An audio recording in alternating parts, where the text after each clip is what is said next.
Hey there, welcome back to the channel. So this video is a continuation from our previous video on the volume profile, and in that video we discussed a number of different aspects of volume profile: the daily volume profile, the POC, watching POCs from previous day, watching volume nodes from the previous day, and how value area high and value area low will change throughout the day and will often be treated as support or resistance until it's broken. Then it'll flip the other way. If value area high is broken, it often then becomes support for a bounce. Anyway, to refresh your memory to what this channel is all about, we're talking about catching pinpoint bounces multiple times per day, every day.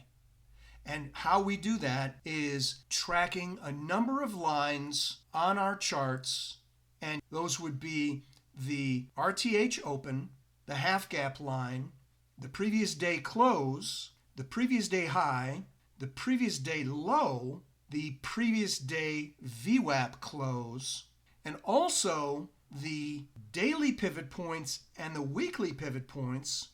And as far as moving averages are concerned, we watch the 100 EMA and SMA, the 200 EMA and SMA, and this is on a 1-minute chart. But also on a 1-minute chart, we will watch the 200 EMA SMA from a 5-minute chart. And we set the length to 1000 to be able to set a 5-minute chart 200 EMA SMA on a 1-minute chart, because SPY and ES and SPX, and for that matter NQ, Qs, and NDX are absolutely in love with the 200s, the EMA and the SMA from a 5-minute chart. So, as I said, we also want to track volume profile. Not so much that the POC is all that important for us, and especially when it comes to the weekly or the monthly POCs, but the important thing to know about your volume profile and going back and tracking previous months' POCs is because you want to always know where you are in your general bullish or bearish regime, and the monthly POCs on ES, NQ, Qs, and SPY are going to give that to you. Now, let's get to it. Here I am back out of on demand, and I'm looking at the same days that we just reviewed, and I want to note that I've placed one indicator on the chart, and that is the monthly volume profile. And all it has on it is a POC. Now, the day that we were looking at earlier was April 1st. So this is the first day that it would display a volume profile for the month. So oddly, on the first day of the month, your POC, which is this line right here, is going to be identical for your day, volume profile week, and volume profile month. But as you go through the days and weeks into the month, you'll see that your volume profile for your days will line up. You'll have 4 different volume profiles for the weeks of the month, and you'll end up having 1 volume profile for the month. Now, why is this important? Why this is important is because as you travel backwards, you will see that every single month has its own monthly volume profile and its own monthly POC. And why this is important is because you want to track those, as I've tracked one here. This happens to be the monthly POC from September 2024. So at the end of every month, what I'll do is I will strike a line, and it'll be there forever. And if you travel backwards, you'll see the significance of having these lines. Now, remember, and as you can see right here, the POC from the previous month, how significant is the precise line where the POC ended up being displayed? Not really that significant, because the POC area for an entire month can be a zone as large as that. So you don't want to place a lot of faith in a monthly POC in terms of its ability to bounce right on the penny. But it's important to know that they're there. And as we scroll backwards,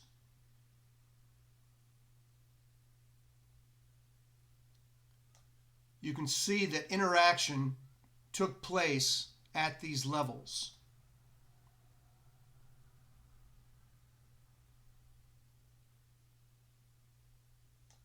Now here's that line that I drew from September to 2024.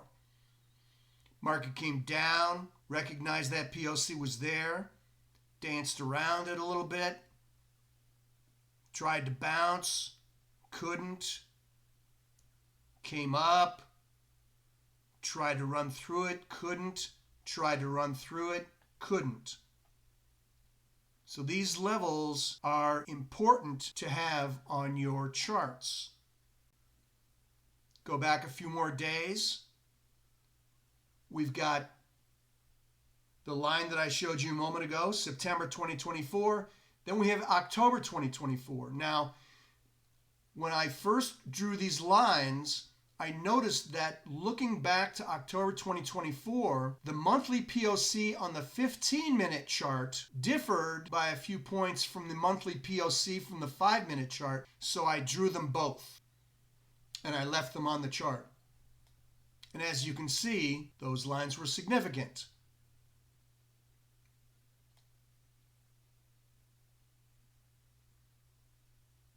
Oh, and here's one that I missed having made the line, so I'm going to make it right now. Find the line that ended on this day, February 28. That's the monthly POC for February. Draw the line, make it thicker, make it your color.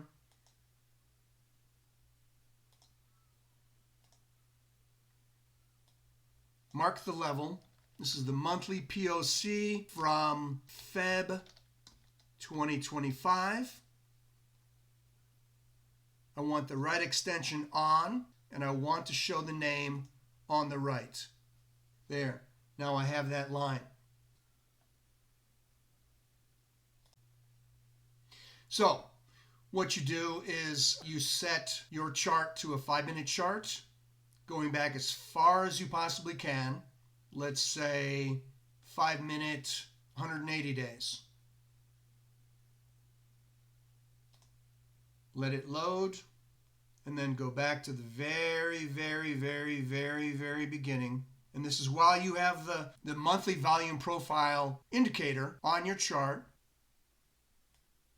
And then you just move forward.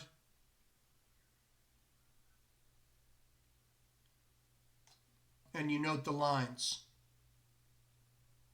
Now, obviously, I made a mistake on this one. This is September from 24, and this line should be right here. And we scroll forward further, and we see that October's line is building here. There's the September one that we just made the adjustment on.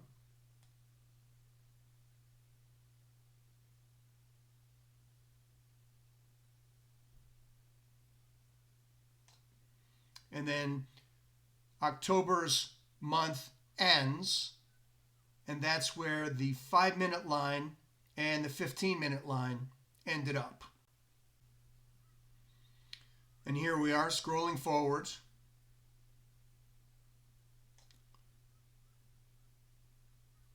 And here's the monthly POC from November developing. Continuing, continuing, continuing. And then the month ended right here, and then you strike your line. Now you can do this for weekly POC lines as well, but then you end up having an enormous amount of lines on your chart. So I only like to have the monthly lines on my chart, and I have them for ES, SPY, NQ, and Qs, and VX futures. And I have them on my chart because I think it's not because I expect to catch a bounce right there. Again, these are zones. Even though they're drawn as lines, they are zones.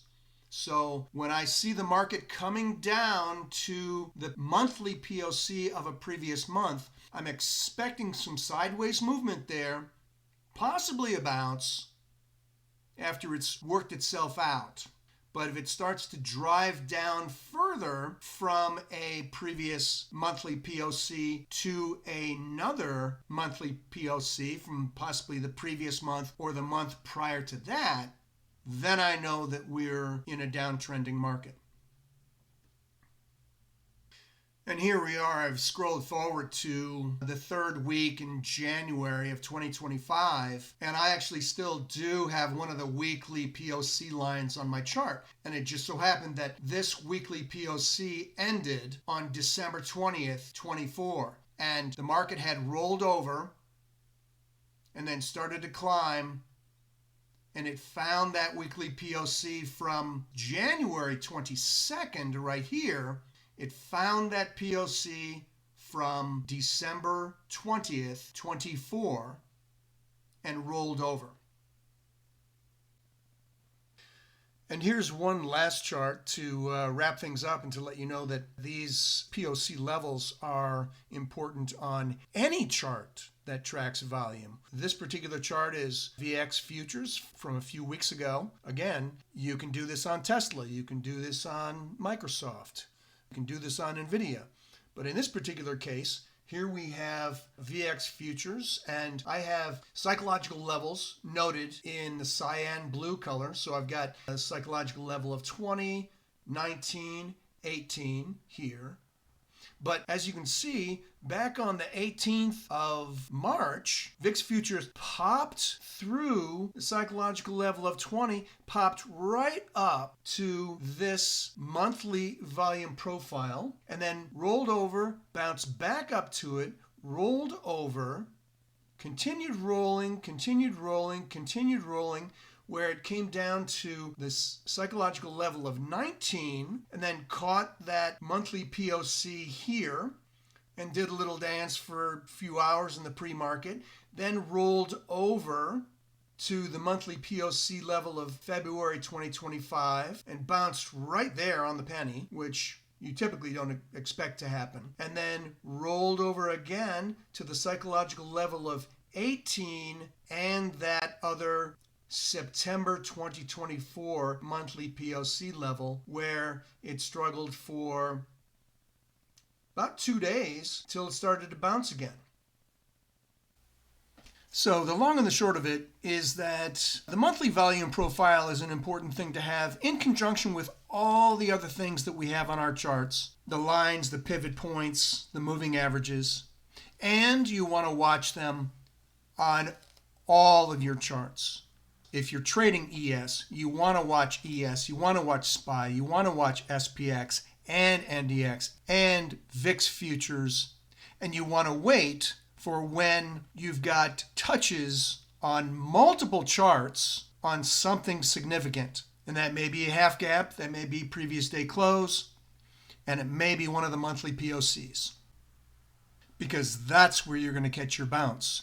You're going to catch your bounce when the algos run by the banks and the hedge funds and the institutions who are watching multiple charts and multiple time frames, and they're waiting for a preponderance of touches on something significant to turn on their buying programs. And that's exactly where we get our pinpoint entries. So that's about all I have for this video. Again, please like and subscribe, and check out this next video to see a secret instrument that not a whole lot of people know about. It's an instrument that cannot be traded and is sure to be a surprise to at least some of you. Again, this is an instrument that cannot be traded, but it is a must-have to have on your charts, especially if you want to trade NQ futures. In fact, I would never ever take a trade on NQ futures without getting a confirmation on this untradeable instrument first.